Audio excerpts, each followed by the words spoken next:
Good evening. Tonight, Donald Trump is the clear winner on Super Tuesday.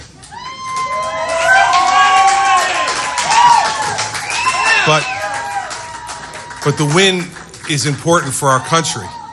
Tonight, Donald Trump has won Georgia and Massachusetts, Alabama and Virginia. And he's also won the great state of Tennessee. Tonight is the beginning of Donald Trump bringing the Republican Party together for a big victory this November. Tonight is the beginning of Donald Trump bringing the people of our nation together to help America win again.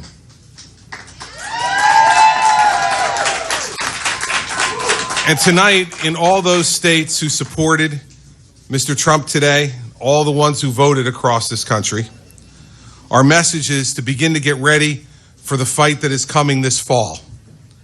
The fight this fall is to make sure that a united Republican Party and a united American people make sure that Hillary Rodham Clinton never gets back in the White House.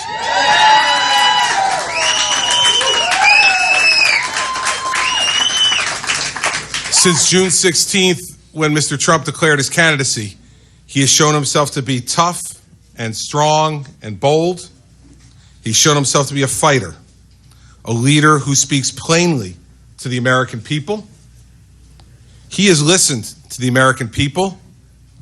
The American people are listening to him, and he is bringing the country together.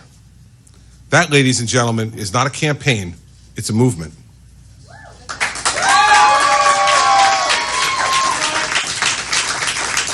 America wants to come together. America wants to be strong and successful again, but they know that to do that, they need to have a strong, bold, tough, decisive leader back in the Oval Office. And they have that man after tonight. Ladies and gentlemen, let me introduce to you the next president of the United States, Donald Trump.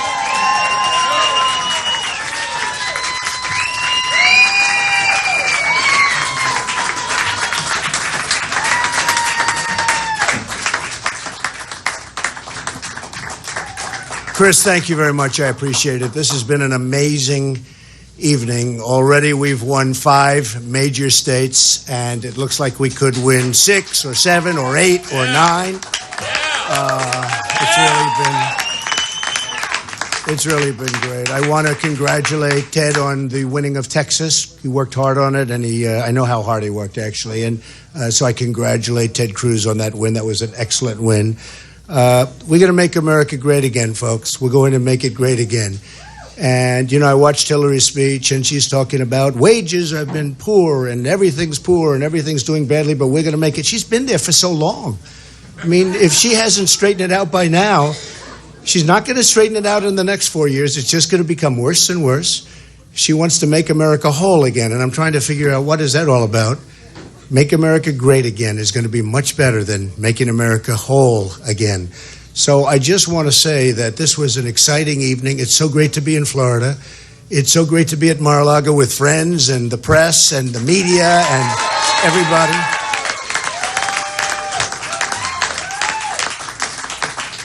I know it was a very tough night for Marco Rubio. He had a tough night, but he worked hard. He spent a lot of money. He is a lightweight, as I've said many times before.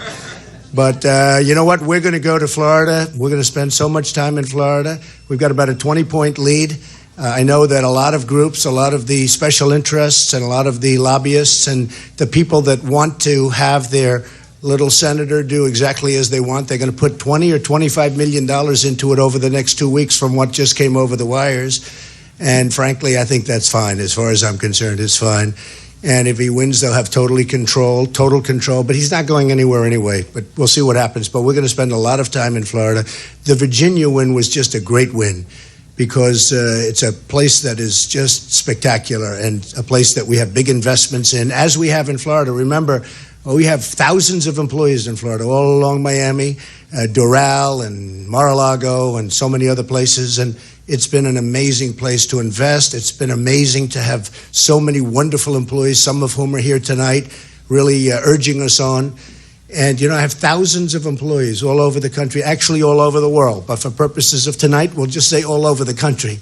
And it's been just so beautiful to watch this company grow and to watch it grow so strongly. Recent articles came out talking about how great a company we built. And now we want to put that same ability into doing something for our nation. I mean, our nation is in serious trouble. We're being killed on trade, absolutely destroyed. China is just taking advantage of us. I have nothing against China. I have great respect for China, but their leaders are too smart for our leaders. Our leaders don't have a clue. And the trade deficits at $400 billion and $500 billion are too much. No country can sustain that kind of trade deficit.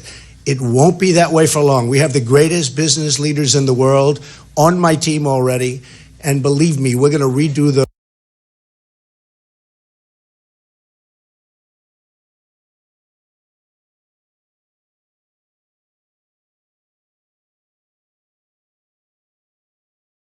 development companies like Carrier Air Conditioner just moving into Mexico, Ford moving into Mexico, Nabisco closing up shop in Chicago and moving into Mexico. We have to stop it, folks. I know how to stop it. We're going to create jobs. We're going to create jobs like you've never seen.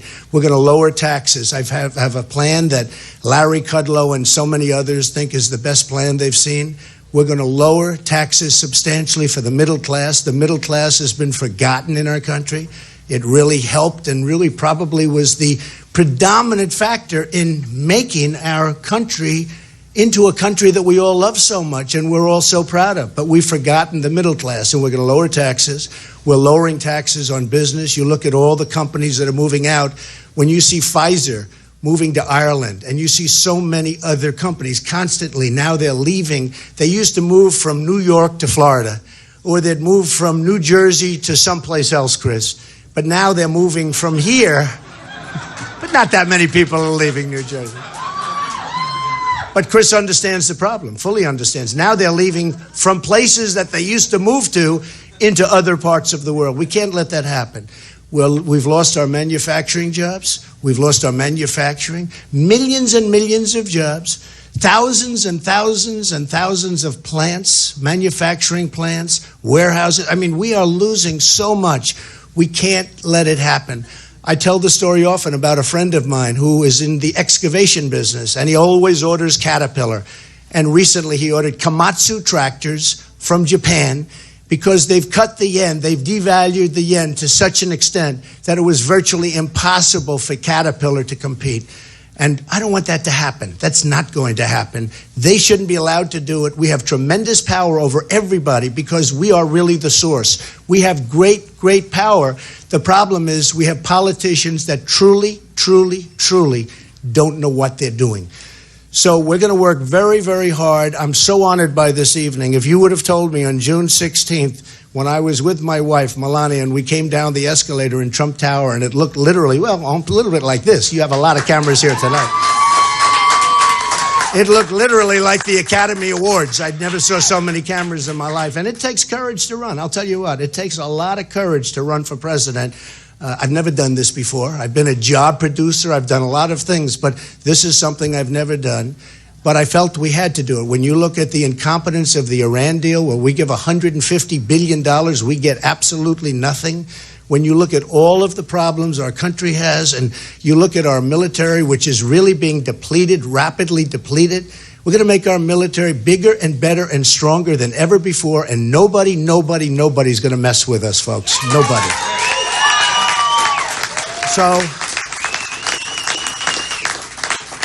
So it's just an amazing honor to have you with me tonight. And if you want press, I think we told you before it would be okay if you want to ask a few questions. Yes, go ahead. Mr. Trump, you said that your campaign is focused on uniting, Yeah. not dividing. Your Right. critics would suggest that you're dividing not just the country, but your party. There's been a lot of pressure recently to either support or reject you within the Republican Party specifically. Some strongly worded statements coming out in recent days, including one from a senator from Nebraska, Ben Sasse, who said, if Donald Trump ends up as the Republican nominee, conservatives will need to find a third party options. What do you say? Well, they can always do that, and then they'll just lose everything, and that would be the work of a loser. But let me just explain something. If you've seen what's happened, whether you go to South Carolina, where I had a huge victory, where we had a tremendous victory in New Hampshire, tremendous in Nevada, you look at what's happened, and tonight, of course, is the best of all. I mean, right now they're projected, I guess, 6, but it could be 7, 8, 9, and major states. It's Georgia, Alabama, Massachusetts, Tennessee, Virginia. And, you know, these are amazing states, so we're going to probably get a lot more. In fact, we're projected to have some pretty good additional numbers. But I will say this, look, we have expanded the Republican Party.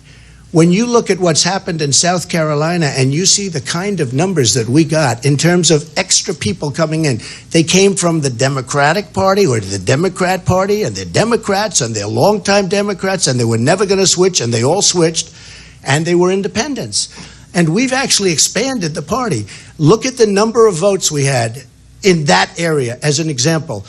4 years ago, they had 390,000 or so votes. We doubled it. We were almost 800,000. Whereas the Democrats went down. There's much less enthusiasm for the Democrats. So, look, I'm a unifier. I know people are going to find that a little bit hard to believe, but believe me, I am a unifier. Once we get all of this finished, I'm going to go after one person. That's Hillary Clinton, on the assumption she's allowed to run, which is a big assumption. I don't know that she's going to be allowed to run. And I think that's frankly going to be an easy race. You see the polls. I beat Hillary in many polls. I know one thing. I don't think Marco's going to be able to beat her. I don't think, in all fairness, I think Ted's going to have a very hard time. But Ted at least has a shot because at least he's won a little bit. So I just tell you this. We are going to be a much finer party, we're going to be a unified party. I mean, to be honest with you. And we are going to be a much bigger party, and you can see that happening. We're going to be a much bigger party. Our party is expanding, and all you have to do is take a look at the primary states where I've won, and just look where we've gone from X number to a much larger number. That hasn't happened to the Republican Party in many, many decades. So I think we're going to be more inclusive. I think we're going to be more unified, and I think we're going to be a much bigger party, and I think we're going to win in November. Okay, yeah.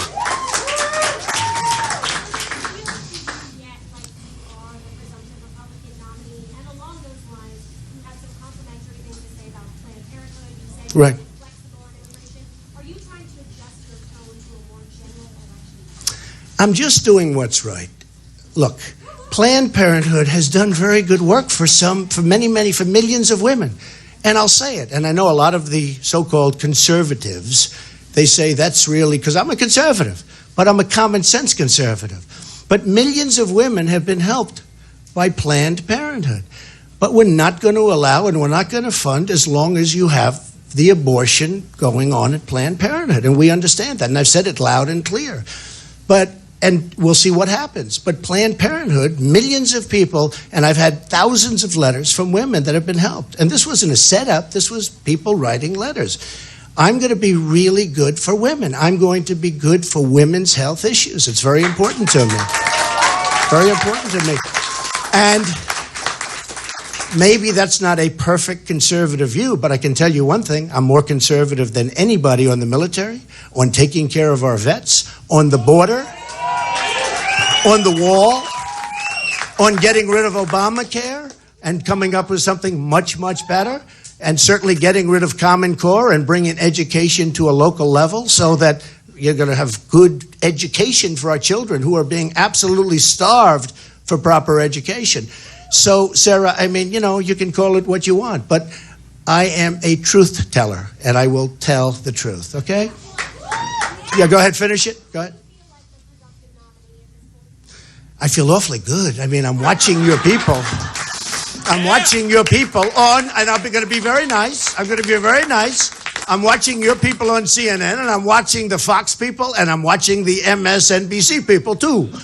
Okay? See? I'm becoming diplomatic. And they are certainly being very nice to me tonight. I mean, you know, they're being very strong. And they are. They're declaring Marco Rubio the big loser of the night, which is true. He didn't win anything. He hasn't won anything, period. And by the way, and I have to tell you, And he was very, very nasty. I've never heard a person get up and speak on an evening like this and be so nasty, but he's got a right to be nasty. He hasn't won anything, and he's not going to win very much. But I do congratulate Ted, because I know how hard Ted worked on Texas, and that's a big get. Now, I also did very well in Texas. I came in second.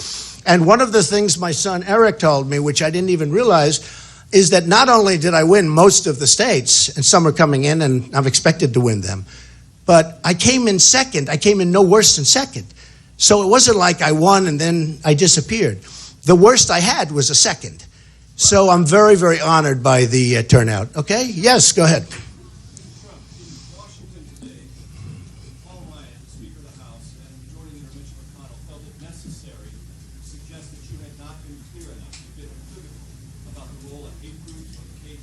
Right. Right. Oh, they're totally wrong. Look, I disavowed. In fact, Chris is my number one. When Chris gave me the honor of joining the campaign, he called me, said, Donald, what you've got is a movement. We spoke today in Kentucky. You've never seen a crowd like that. That had to be 20,000 people inside this massive convention center, and it was incredible. And every place we're speaking, if we have 10,000 people, it's like a small group. We had 35,000 people the other day in Alabama. And when Chris called, he said, this is a movement. This is something like I've never seen. And in all fairness to the press, a lot of the press have said the same thing. They've never seen what's happening right now. They've never seen anything like it. And I'm just honored by it. Now, when Chris joined, we had a news conference, and they asked me the exact same question. I said, I disavow. Now, right after the program that we're talking about, and I thought it was clear, but, you know, we're talking about groups. I do have to know the name of the group, because who knows? I mean, they have to give me the name of the group. But right after, when I reviewed it, I put out a tweet and I put out on Facebook that I totally disavow. Now, everybody knew I did that, but the press refused to look at that. It was right after. And I disavowed then. I disavowed today on ABC with George Stephanopoulos. I disavowed again. I mean, how many times are you supposed to disavow? But I disavow. And hopefully it's the final time I have to do it. But if you look at Facebook and if you look at Twitter, right after the show, I put out a statement because I want everybody to be sure. Yes, go ahead. Mr. Trump, you call yourself a negotiator, a deal maker. Is this campaign just the start of a negotiation for you, taking extreme positions in order to move towards the middle? No, it's not. But there is going to always be some negotiation. And it's going to be a good negotiation, not a bad negotiation. It's going to be a negotiation where we'll start at certain levels, and hopefully I will make a great deal and lots of great deals for the American people. So, you know, look, you can't go around just signing our little notices that the president signs all the time, executive orders. He signed executive order. It's almost like, I don't even know, does he ever go and deal with Congress anymore? Does he ever speak to the Senate? Does he ever speak with congressmen and get them into a room and get things done? You know, a good example of this, in all fairness, is something that is very, very important to me. Corporate inversion. Carl Icahn, who's a friend of mine who endorsed me, great businessman. It bothers him so much. He calls me about it all the time, where we're losing companies. And we're losing for two reasons. We're losing for a lot of reasons, but the taxes are too high. We're the highest tax nation in the world. And very importantly, they have trillions, for companies, trillions of dollars outside of this country. The Democrats agree it should be brought back in. The Republicans agree it should be brought back in. Everybody agrees it should be brought back in. I could sit in a room, or the Oval Office, for a period of literally a half hour. And I really believe I could get everybody, every single person. You know, it's one thing. They don't agree on health care, or they don't agree on Common Core, or they don't agree on other things, and they'll fight. Here's something. Almost everybody agrees. These trillions and trillions of dollars should be brought into the country. The president can't make a deal. The reason is he doesn't know how to make a deal, probably doesn't work at it, probably doesn't care, but you're talking about tremendous amounts of money. So when you have something that everybody wants and you can't make a deal, there's something going on that's really wrong. And what it means is you have the wrong leader. Yes? Look, we are going to have a wall, I can tell you.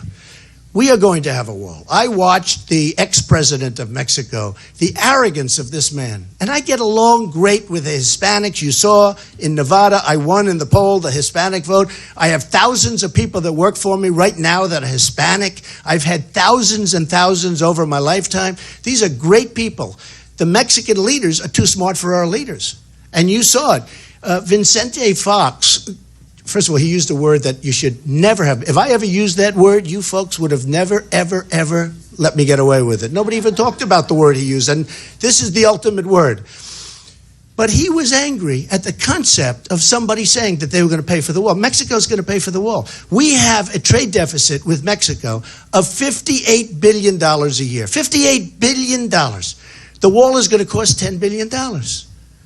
It's so easy. I've had these guys that I'm on the stage with come, you don't really mean Mexico's going to pay for the wall.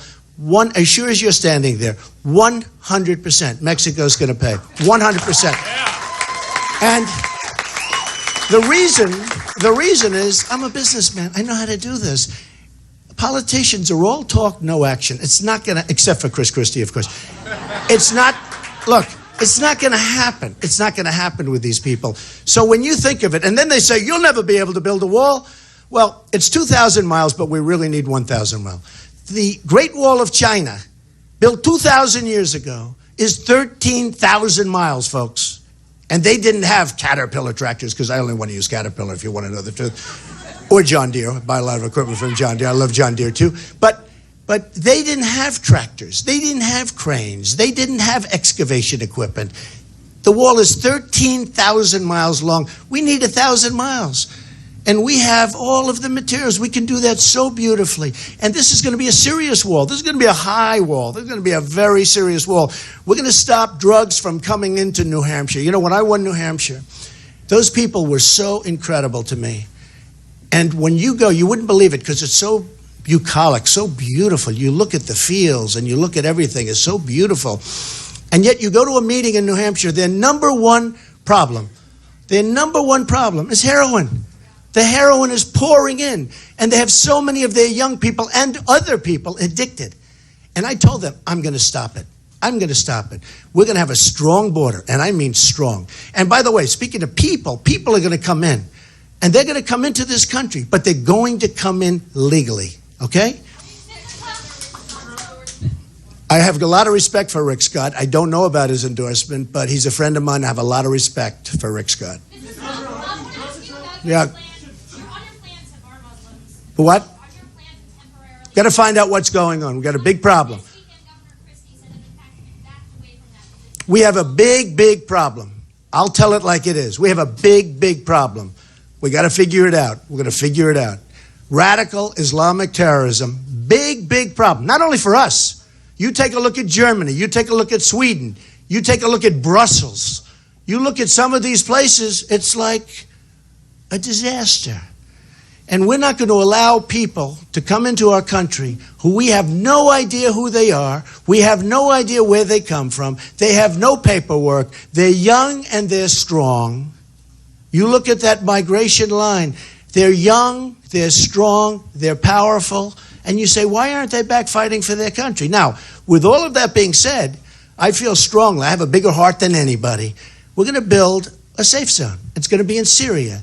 And I'm going to get the Gulf states who have more money than anybody. We got to loosen up their wallets a little bit. We're going to get, but they're not accepting people. We're going to get, wait. We're going to get the Gulf states to pay for it because they should. Okay. You heard what I said. I gave you a good answer. You heard what I said. Yes, go ahead. Go ahead. Mr. Trump, if you are indeed nominating versus Hillary Clinton in the fall, what are you going to do to bring back some of these groups that offended by your campaign so far, such as Muslims? Yeah, we're going to bring them back. We're going to bring them back. Look, I'm telling you, you know how I'm going to bring them back? First of all, we're going to do great with the African Americans. And you see that in the polls, where I had one poll where I'm 25%. And one of the commentators, who I think is standing right in the back of the room in the corner, said, you know, if Donald Trump gets 25% of the African American vote, this election is over. You watch. And the reason I'm getting that, and I'm going to do great with the Hispanics, I'm going to do great with virtually every group. The reason is I'm going to bring jobs back. I'm going to get Apple to start making their computers and their iPhones on our land, not in China. How does it help us when they make it in China? So I'm going to create jobs. Okay? Go ahead. If Marco Rubio cannot win Florida, is it time for him to get out? And do you plan to spend the $25 million that you say he plans? Well, look, I always liked Marco until about a week ago when he decided to go hostile. He decided to become Don Rickles, okay? But Don Rickles has a lot more talent. And honestly, I did. I always liked him, but he became, somebody told him, you're losing very badly. The only way you can possibly win, take the Hail Mary, they called it a Hail Mary, the folks in the back, and go hostile. It's hurt him. In fact, one of the newscasts tonight said he went down 15 or 20%. It's really hurt him. But look, I'm not going to tell him what to do. I'm not going to tell anybody what to do. You have to run. He had a bad night.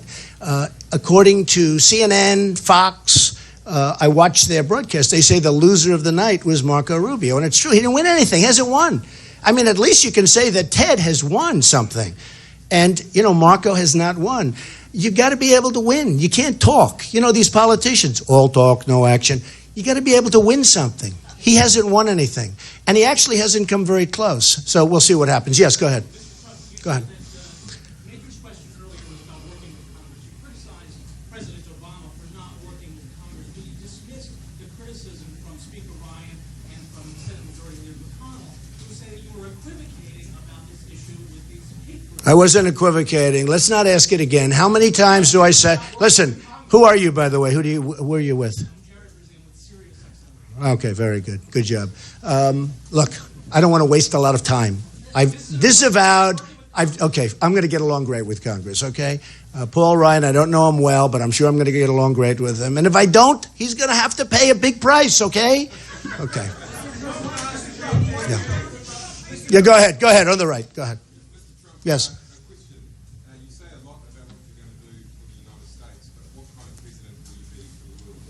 I'm going to be a good president for the world, but we have a country that's in big trouble. Our infrastructure is going to hell. Our roads, our highways, our schools, our hospitals, our airports. I go throughout the world. I mean, you go to Qatar, you go to, who some people say Qatar, but you go to Qatar, you go to so many places. You go to different places in China, different places in Asia, different places in the Middle East. You look at some of the airports they have. You look at the roadways they have. You look at the transportation systems they have and the trains they have. We're like a third world country. So I'm going to be very good for the world. I'm going to get along with the world. You're going to be very proud of me. Even you will be very proud of me as a president. But we have to rebuild our country. Our country is going to hell, and people don't understand that. And Hillary Clinton doesn't have a clue. She can't do that. She's talking about, one of the things that has really bothered me, I think one of the reasons I have such great support, is that people, you take a look, people in the middle income groups are making less money today, less money than they made 12 years ago. And in her speech, she just said, they're making less money. Well, she's been there with Obama for a long period of time. Why hasn't she done anything about it? Practically everything that she was complaining about, she's picked up what I say. The difference is she's been there for a long period of time. Why haven't they done anything about it? Then you look at her record as Secretary of State. It's abysmal. You look at what's going on with Syria. You look at what's going on with everything. It's a disaster. So we're going to have an interesting period of time. I don't know that she's going to be allowed to run. What she did is a criminal act. If she's allowed to run, I would be very, very surprised. But if she's allowed to run, honestly, it'll be a sad day for this country. Because what she did was wrong. And what she did, let me just tell you, what she did was wrong. And other people have done far less than her, and they paid a very, very big price. Okay, one or two more questions. Yeah, go ahead, Jeremy. You talked about how you plan to support all of the undocumented immigrants living in this country. And yesterday you said that everything is negotiable, that your immigration plan is potentially negotiable. Where did I say that? Where did I say it, Jeremy? Where? Tell me where. Tell me where. I didn't say that. Yeah, I'll negotiate. If the wall's going to be 50 feet, I'll take 2 feet off the wall. You didn't listen, Jeremy.